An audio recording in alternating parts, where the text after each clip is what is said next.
My name's Chris Demrow. I live in Iowa City, Iowa. I work for Luna & Associates. I represent Carlisle in eastern Iowa and western Illinois. My name is Rob Mullaney. I work for Luna & Associates. We're the independent rep for Carlisle in a 5-state area.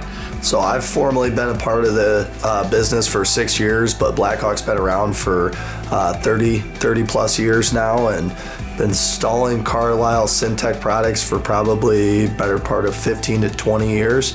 My father actually owns the company. I've been around roofing and been around the industry my whole life.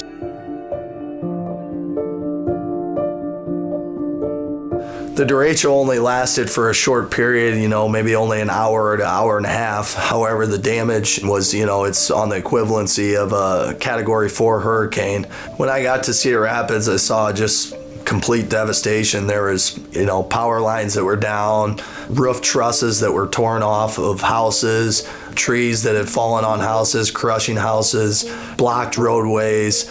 It was so widespread, there was damage just everywhere. Some people lost shingles, some people lost their roofs, some people had trees driven through their home. I mean, it was tremendous, and the city of Cedar Rapids is still recovering. Pick a street and there's still brush 15 feet high, on the side of the road. My experience was more focused on the 2 school projects, which were both new construction projects. We, had approximately, probably 80-90% completion at the time that the derecho actually hit. A few days after the derecho, got a phone call from the consultant that we had been working with, and he said, "Hey man, I think you really should come out and take a look at this school.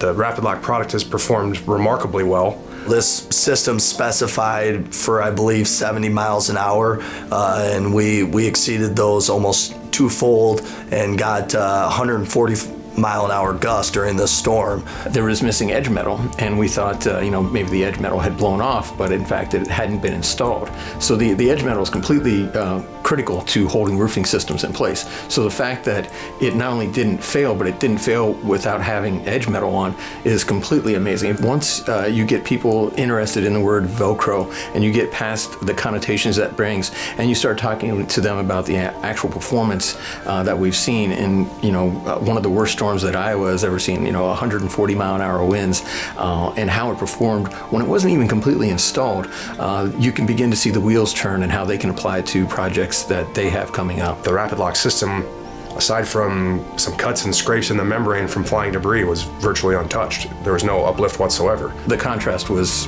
striking to see how it performed through one of the worst storms that has been out in Iowa, short of a tornado, in quite some time. So it's pretty remarkable when you can have wall damage and structural damage and your roof still staying in place. I was a little skeptical of the system before, but I can tell you I'm a firm believer. I've never experienced a storm like the derecho. The couple of schools that we have it installed on, they want to start going to it exclusively. They're actually replacing some of the fully adhered roofs that they had. From building owners, from the architects, and the roofer, all of them have expressed interest to take this product onto other jobs that they're doing. As word starts to spread of its actual performance, I think it's really going to take off. It's consistency and predictability that roofers are looking for out of their system, so no surprises, and that's the best thing that you can offer to a contractor. If you can have that little bit of extra assurance that it's not going to damage your contents inside your building, for the peace of mind, I think it's well worth it, and it's a great product, great installation, and I would definitely recommend it to architects,